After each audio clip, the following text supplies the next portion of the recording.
The illusion of wealth. Why your bank account is a lie. ACT1.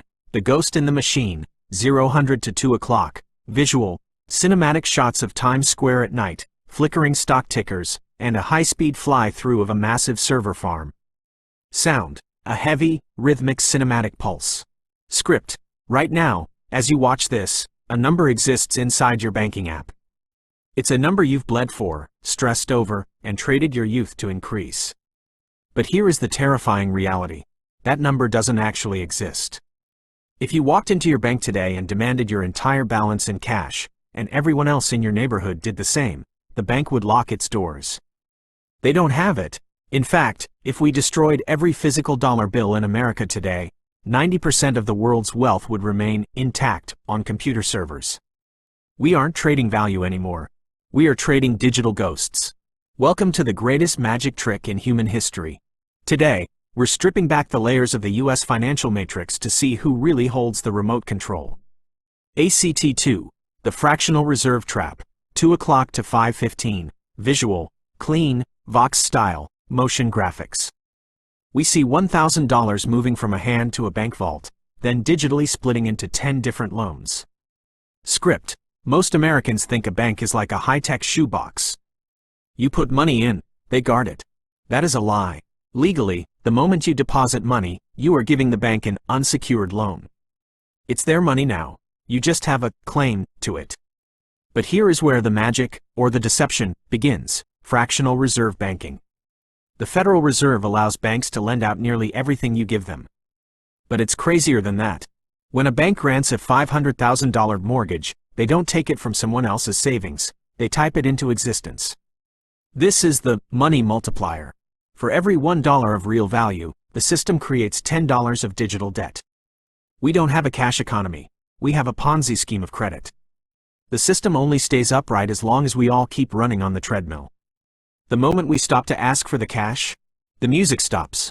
ACT3. The Cantillon Effect and the Invisible Tax. 5:15 to 8:45. Visual. A pyramid diagram.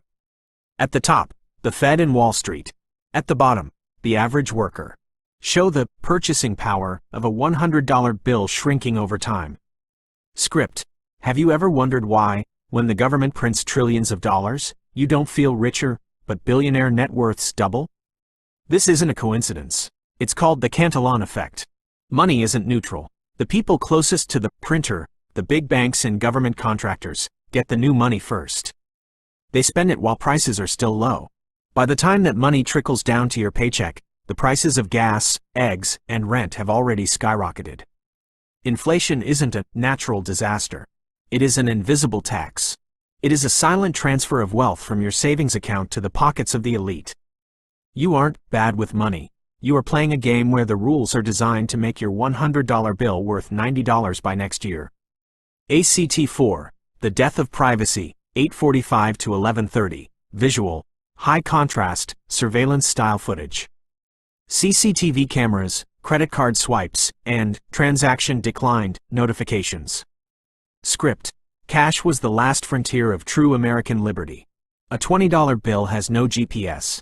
It has no memory. It allows you to be a ghost. But in a cashless America, privacy is a vintage luxury. Every time you tap your phone to pay, you leave a digital fingerprint. Banks know your health status before your doctor does based on your pharmacy bills.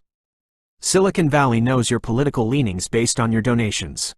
The government knows your location in real time.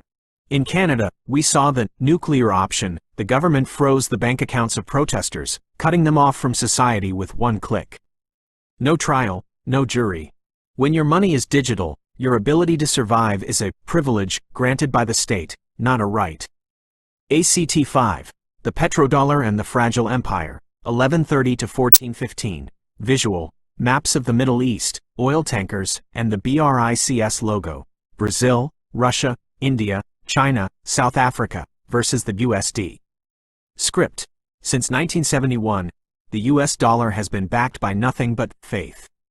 Specifically, the faith that the world must buy oil in dollars. This is the petrodollar. It allows America to export its inflation to the rest of the world. But the tides are turning.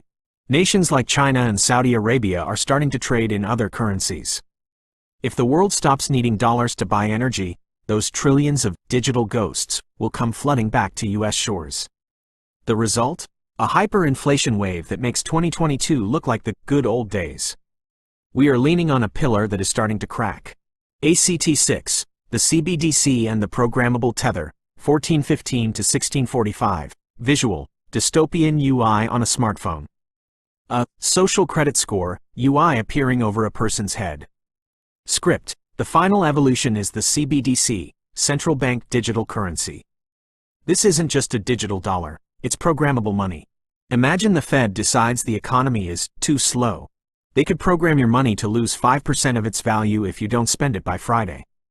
Or, they could block you from buying red meat, ammunition, or a plane ticket because your carbon footprint is too high. This isn't science fiction. It is the ultimate tool for social engineering. It turns the dollar from a medium of exchange into a tether of obedience.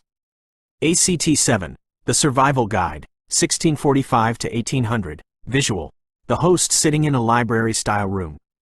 Show physical gold, silver, and a Bitcoin hardware wallet. Script, so, is it game over? No, but the era of passive trust is finished. Financial sovereignty in the 21st century means diversifying outside the ghost system, hard assets. Own things that don't need a power grid to exist, land, physical gold, and real-world skills. Decentralization. Understand why Bitcoin's fixed supply is the mathematical antidote to the Fed's printer. Emergency cash. Always keep enough physical currency to survive a week-long grid failure. The system wants you to believe those numbers on your screen are God. They aren't. They are just tools. Don't let the tools own you. Would you like me to analyze the key arguments in this script or help you write a similar script for a different subject?